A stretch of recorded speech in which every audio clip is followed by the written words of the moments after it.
Welcome to Utilizing Tech, the podcast about emerging technology from Gestalt IT. This season of Utilizing Tech focuses on edge computing, which demands a new approach to compute, storage, networking, and more. I'm your host, Stephen Foskett, organizer of Tech Field Day and publisher of Gestalt IT. Joining me today are two of our Edge Field Day delegates, Roy Chua and Brian Knudtson. Welcome to the show. Yeah, glad to be here, Stephen. Again, I'm Roy Chua of EbitThink. We are a research firm focused on infrastructure technologies, including things like the edge. And I'm Brian Knudtson. I have been in the IT industry for a quarter of a century at this point, doing everything from development to infrastructure, done some storage, done a little bit of security. Edge has always been a topic of interest because not everything goes in the data center. So we've got to somehow figure that out, and I'm glad it's finally getting its day. Well, it's interesting because those of us who've been in IT for a while, so again, I'm Stephen Foskett. I have also been in the IT for a little while now. Looking at Brian, you'd think that he hadn't, but he has, just like me. He started when he was 5. It's fine. Yes. At the edge. At the edge. Working my way in. Working his way. Yep. So those of us who've been in IT for a long time, though, I mean, we really have been involved because, I mean, I think it's almost impossible to have kind of a nerd career without dealing with some application that is now lumped under the category of edge, because basically, I don't want to say everything, but a lot of things are lumped under the category of edge. So Brian and I were at VMware Explore this week, and we saw a lot of companies talking about edge, and it was such a wide variety. We had, I met with a thin client company that had the word edge on their, stand. I talked to a private 5G company. I talked to VMware about SD-WAN to the edge. We talked about VMware's Edge Orchestrator product. We talked about VMware Horizon. All of these products are edge. And then we've, of course, have like retail edge. And of course, those of us who experienced that with, the Amazon, grab stuff and walk out kind of store. There's a lot of edges out there, aren't there? I was going to say edge is just not cloud, right? So anything that's not cloud is edge, which covers a lot of things. And I think the reality is that the umbrella that's called the edge seems to be growing bigger and bigger and bigger, is what I'm seeing. Yeah, and to me, edge is an extreme of a spectrum. Like, you've got the cloud, you've got data center, you've got edge, but you've got use cases in between all of those. There's a variety of, I've got 3 data centers. One happens to be a large closet. One happens to be co-located at Equinix. Is that closet that I operate as if it were a data center? Is that considered edge? I've only got one of those.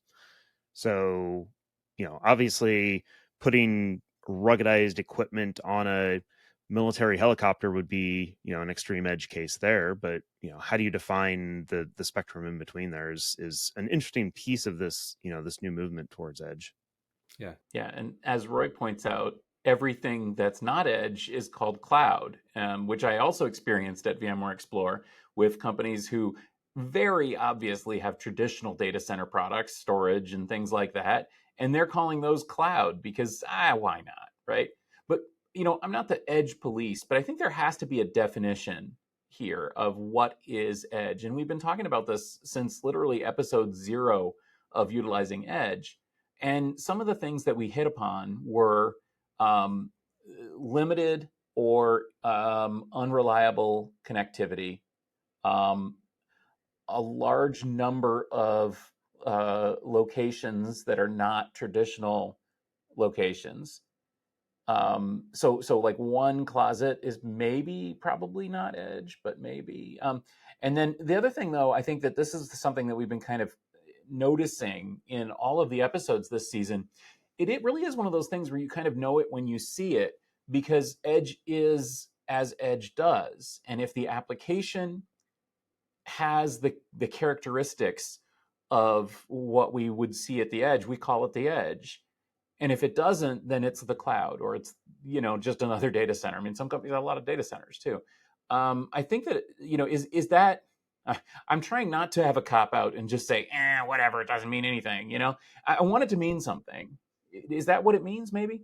Yeah, I think the edge is, I think, it's we can't really fully define cloud because cloud's expanding, just as edge is expanding. And some people are going to go around and tell you that's the edge cloud. You're like, okay, on the cloud edge, right? And you're like, okay, that doesn't help, right? So, and the other thing too is the reality is maybe one person's edge is someone else's cloud, right? It's, I mean, but look at it that way, right? Which is that, if you say, hey, maybe Equinix is my edge because it's not cloud, someone else may say, well, from my little computer room here or my little retail store here, I look at the Equinix and the bare metal offering in SV5, and that looks like a cloud to me and look cloud-like to me. So I think there is some level of sort of relativity, if you will, around the edge. But I think, as you said, Stephen, I think what we talked about in episode 0 all the way back, there has to be some elements that make the edge different from cloud, and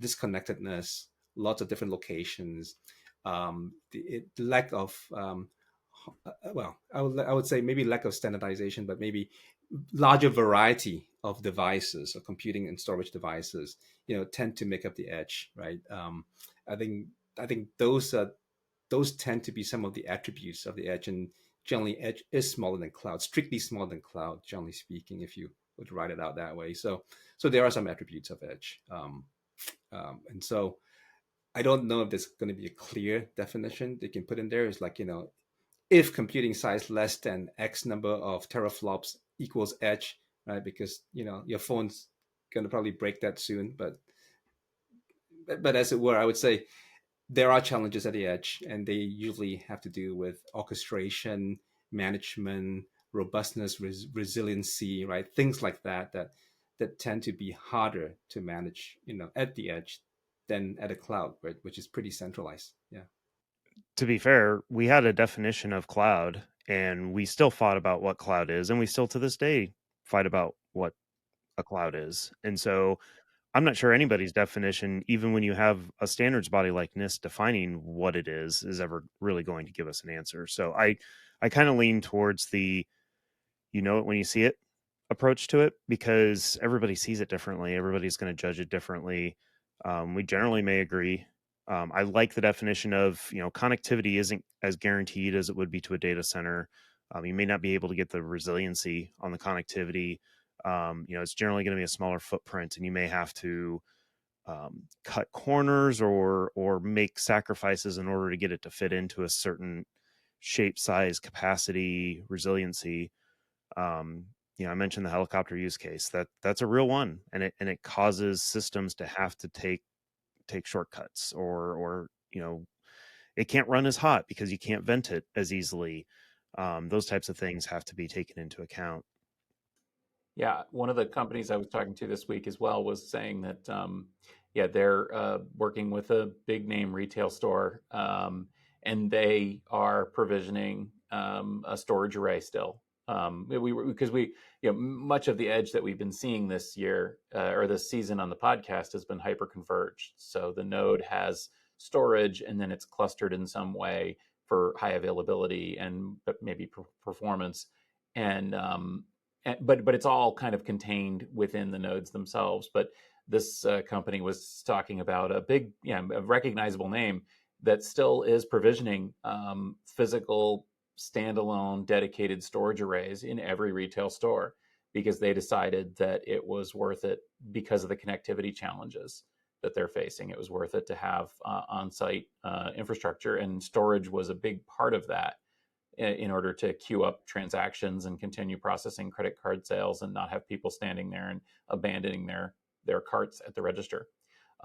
I do want to point out too that if you look at the buzzword that VMware used at VMware Explore 2023, it says enable the multi-cloud edge. So we don't just have we don't have cloud versus edge. We actually have the multi-cloud edge, which I can't even. Taken three different terms we don't define very well in this industry and continue to argue over and just made them into one. Yeah, they need to apply some AI to that problem.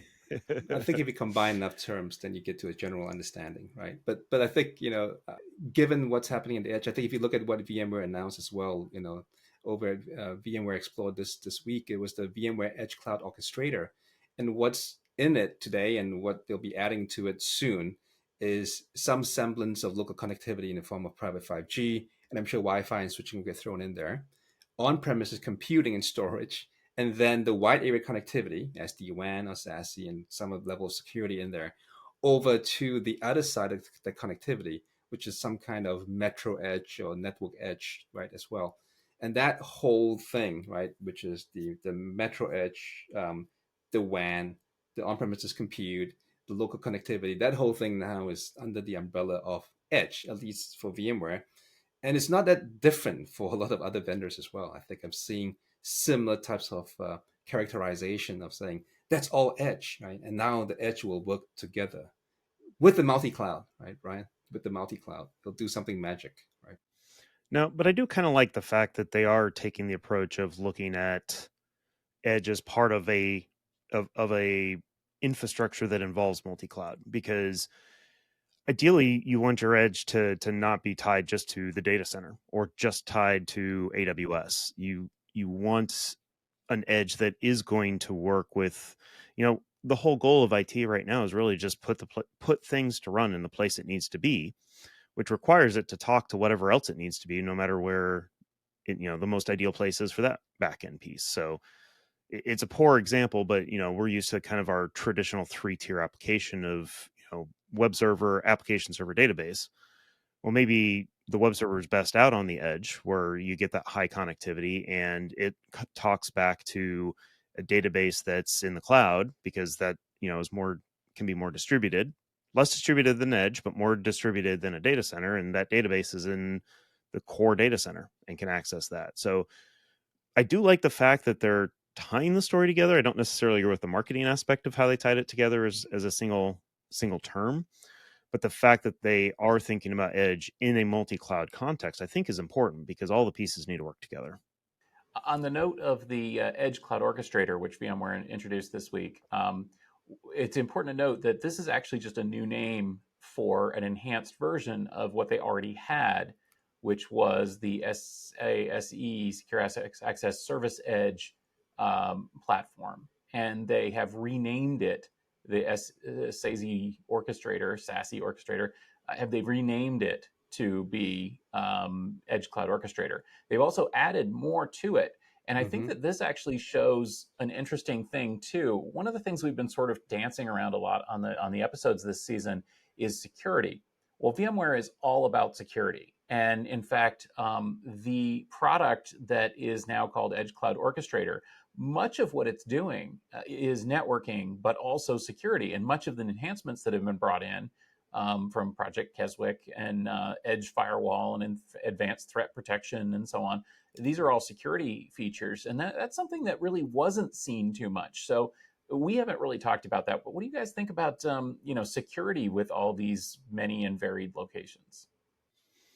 Yeah, I think the security is absolutely key.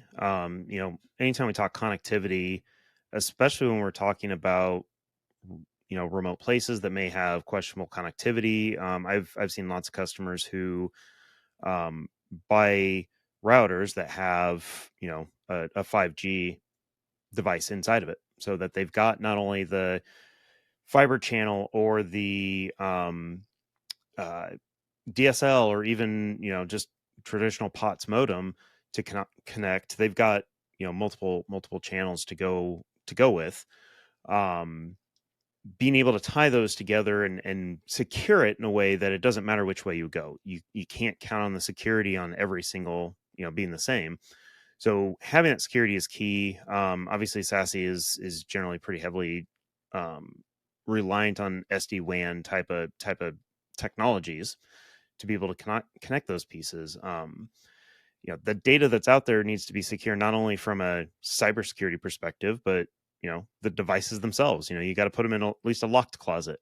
Don't put them in an open closet. So I mean, security's got to be considered in a lot of different ways with Edge, and it's good that companies like VMware are thinking so security first with these. Yeah, completely agree with Brian. I'd say, generally speaking, when we speak with enterprises today, it's hard to say connectivity without security being embedded as part of that conversation. Whatever you connect, it's got to be secure. And then there are obviously different variations on that security with regard to what level of security. Is it just privacy with encryption? Is it reliability and DDoS protection? Is it deep packet inspection? How deep, right, into the payload do you go? Is it sort of layer 3 awareness, layer 4 awareness, layer 7 awareness, and then within layer 7, how deep do you go into that protocol itself, right? And I think, but regardless, some level of basic security is required, is expected. I think it's not even required; it's expected by the enterprises today. I think that's one element in terms of the secure connectivity. But from an edge computing standpoint, I think security of the data in the edge locations. I think we talked about these being remote sites, and it's not like a data center where you can just scan your iris to get in. You don't scan your iris to get into a retail store, computer room, generally speaking, right? And so security of the data, security of the storage, and in some cases in the future, probably security of the compute itself, confidential computing type approaches will probably show up in many of these places eventually, so that if you should, God forbid, walk out with the storage cluster, or if you walk out with the compute cluster, then nothing's lost. So if someone is able to inspect that storage or compute cluster, it's going to make it hard for them to actually discern what's actually going on, right? I think that's going to be one of the critical things in terms of edge versus cloud.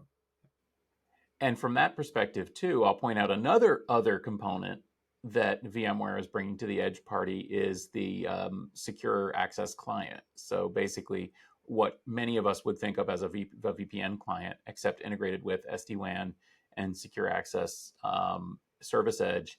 And that, I think, is another area that is, yet another edge, right? I mean, because the client devices can be edge. And this leads me to another other area that we can talk about as well. Another thing that VMware is getting involved in is private mobile networking. So many of you may be aware, but just in case the audience isn't, there's a thing of private LTE and private 5G. This is actually taking a lot of, it's found a really great niche, especially in the environments that we would call industrial edge. Basically, anywhere that would be really hard to serve with Wi-Fi. If you need more range, fewer access points, you're going to do that with private 5G. Or if you've got a roving workforce, you can have sort of an overlay private 5G network. So imagine like your own Verizon or Three or whatever your Vodafone, whatever your favorite mobile operator is. You could have your own virtual mobile operator. And there's even other protocols. I'll just throw it out here. There's a protocol called LoRaWAN that is low powered and low speed, but extremely long range. And that also can have virtual. So another world of edge connectivity, and VMware's there as well. Yeah, there's a lot of things that I could definitely branch off on with that. I like the concept of 5G becoming the new Wi-Fi. I mean, that was always kind of the promise with 5G as they were preparing to launch it, is, oh, we won't need Wi-Fi anymore because we have 5G, and that obviously hasn't happened, and I don't think it ever will, because they are different use cases, they are different technologies. But the concepts of I think that intersects very closely with another is it edge or not topic, is the the IoT and the OT sides of things. As you have a floor full of machines and devices that they're building cars or whatever it might be, is that edge? Those things are having to make some level of decisions. Just like if you're talking about self-driving cars, is that edge? They've got to make some split-second decisions that you don't want to have to send data back and forth. All of these things play into that. Connectivity is important, but we can't rely on it side of things. And of course, the security of some of that, goes back to the previous part of the conversation. So being able to see some of those private 5G, to me, is a bit like, we've got the open internet, but we all have, a firewall in front of it and are able to do things in behind that firewall. 5G is just kind of another example of that to some extent when you're talking about the private version. Yep. Yeah, no, private 5G definitely has a lot of, I would say, promises. I think there was some hype originally. I think that's sort of worked through now, and I think some of the uptake was hurt a little bit by, obviously, the COVID, and also the supply chain challenges in terms of getting the 5G equipment out there. But private 4G LTE obviously was available, and And I mean, as Stephen points out, the VMware Edge Cloud Orchestrator is supposed to, at some point, support the edge computing stack and the VMware private mobile offering stack as well, eventually, in terms of orchestrating all that. And what they announced at VMware Explore was a partnership with Federated Wireless, Boingo, and Betacom in terms of the offerings. And I know that because one of those is a client of ours. Just and so it's definitely an interesting place as part of that private connectivity. And what Brian was pointing out is absolutely right, that private 5G does have the ability to, in performance and reliability, improve over what Wi-Fi can provide. In particularly reliability, it's definitely proving to be much better than Wi-Fi. And we've talked to some of our clients' customers on private 5G, and what they're saying, this is a very, very large retailer in the US, huge retailer, warehouses, they're trialing out private 5G. And one of the radios coverage wise, can go indoors between 6 to 8 times coverage from a Wi-Fi AP. And then outdoors, what we're seeing is 10x of that. So private 5G for industrial type use cases at the edge, right? Definitely a lot of value. Yeah. And we've heard a lot about this. I'll point out at the mobility field day that we run for here at Gestalt IT. So you mentioned Betacom. They're definitely a leader in this space. Salona is another company that is doing quite a lot in this private 5G space. So if you're interested in this topic, check that out at the Tech Field Day website, or I don't know, you can find it on YouTube or whatever. But yeah, a bunch of companies working on that. And that's, again, I mean, it's like you uncover a rock and there's like a whole new world under there, and it's like, wow, I didn't know all this amazing stuff was happening on private 5G. And if we flip over another rock, yeah, we've got retail edge, and that's another thing that VMware was talking about quite a lot. And there again, it's a whole other world, and certainly something that we've talked about previously on the podcast. In that space, it seems like VMware, actually in all these spaces, it seems like VMware is really keen on trying to partner as much as possible with service providers, with other software and hardware vendors, because that's sort of the nature of the beast. But I think that it's also, I mean, it's the nature of VMware, but it's also the nature of the industry, because as we've talked about, it doesn't seem like there's sort of a leading infrastructure solution here. It seems like everybody's doing this stuff differently, right?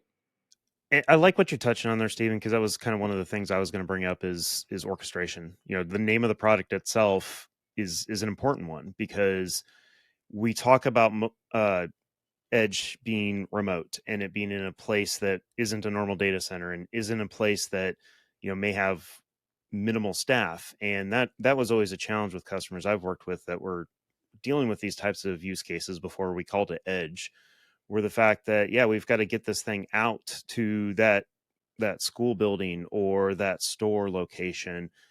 We don't have anybody to do it for us. And so partnering is an important aspect in that, because sometimes you have a partner that is more wide distributed than you are, and they can go out and do those things for you. I've worked at VARs, for example, that did that kind of thing.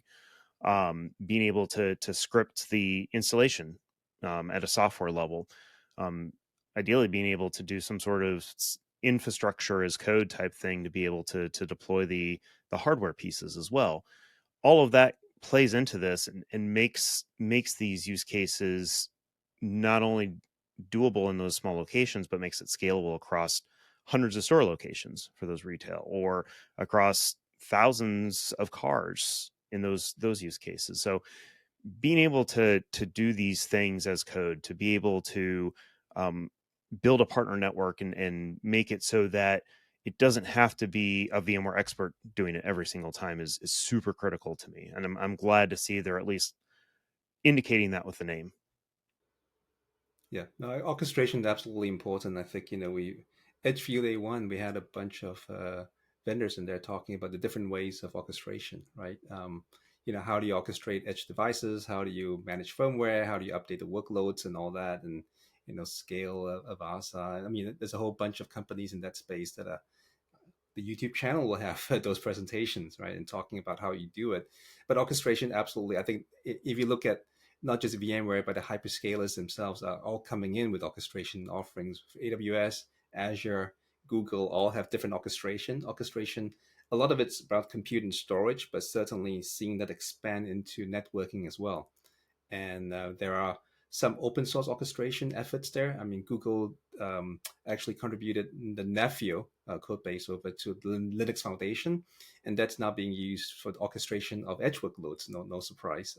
Small company called Arna Networks that we've seen in this space, working with Equinix, showing how, again, Equinix WAN, right, on premises, again, the same type of formula, if you will, right? And I'm not sure how that's going to play out long term, but certainly VMware is going down the same route as well with the Edge Cloud Orchestrator. Right? We really need an acronym for that. FECO, Echo, I don't know. Well, yeah. It's got a good ring to it. It kind of echoes around in my head. But it is such an amazing space, and I guess let's just wrap up by thinking about what we've been talking about here. And again, I want to get back to what I said at the top, which is that I don't want to just throw up my hands and say, it doesn't mean anything, whatever. Because that's what a lot of us did with cloud. Yeah. A lot of us just sort of gave up and said, yeah, okay, you can call it cloud if you want. I don't care. I'm not the cloud police. Well, I'm not the edge police either. But I think maybe we can celebrate instead of cursing the fact that edge has so many different faces and phases and aspects to it. And it makes the whole field a lot of fun. So I guess, Brian, you want to go first, or Sure. Tell us, what do you think about this? What's your summary of all these different faces of edge? I think ultimately edge flexibility is probably one of the biggest things, because edge can be so many things.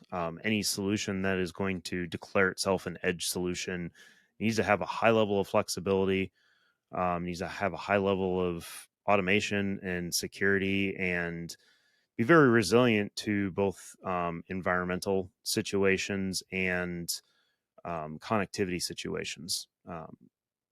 So to me, it's less of, it has to meet these criteria like we had with the NIST definition of cloud, and more of a, this thing is designed to scale down. We talk a lot about scale up, but it's designed to scale down so that it can hit a lot of different use cases and be able to work in those environments that don't have the guarantees we're used to in a data center. Yeah, on my side, sort of wrapping up in terms of the thoughts here, I think, what Brian brought up at the end was orchestration. Orchestration, and Stephen, you touched on that. Orchestration, I think, is going to be critical and very important. The ability to orchestrate and automate, manage the workloads, and across all the edge. And there's an edge for everyone, right? Because there's so many definitions of the edge, right? Everyone gets an edge. You get an edge, you get an edge, you get an edge, right? That's really good. But I think eventually, when orchestration succeeds, there is no edge, there is no cloud, there is just resource that you compute on, right? And that's the dream, right? You basically declare what you need from the application and storage needs, and the orchestration makes it so, right? You don't care where it runs, you don't care how it runs. All you know is that your SLAs are met, what you ask for is done, and where it does it, you don't really care. It just does it. We're not going to get there for a long time, at least until ChatGPT takes over. But it'll be, but in the meantime, we have the edge and we have the cloud, and that's just fine with me. You just had to do it. You just had to bring it in, the ChatGPT. It's paying me to do that, can't Stephen. complain, It though, made because, me. of course, It made me. Yeah. It was actually not you. It was ChatGPT that put that in there. It's not me. It's the avatar. Yeah.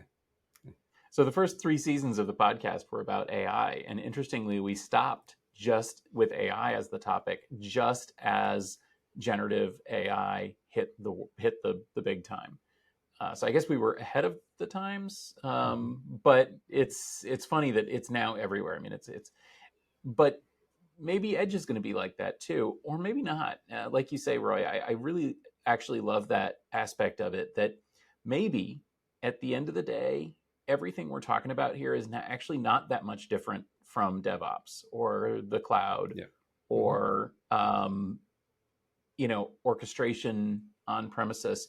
The idea is, as you say, that we need to make these systems autonomous and really integrated, and that they need to support the applications wherever and whatever they need. And I think that is what we're looking for. Um, but of course, there is a novel aspect of the edge, and that is that it's not here; it's there.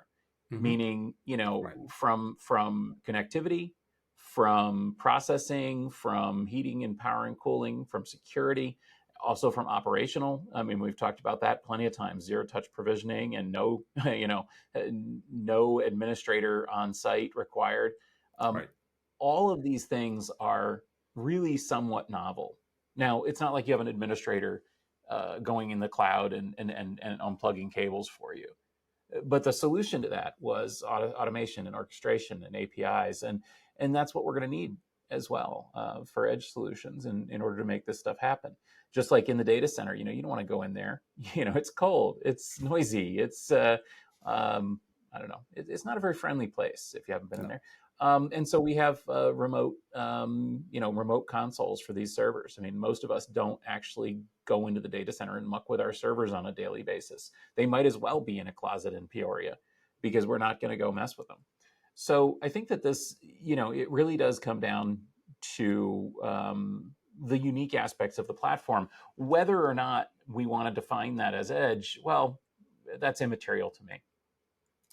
So thank you both for joining us for this fascinating conversation.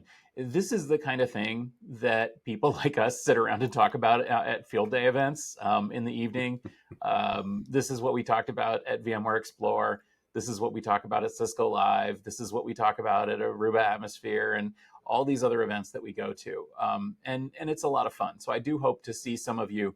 If you're listening to this and you think that sounds like fun, come over and say hello. A bunch of people did with Brian and I just at VMware Explore this week.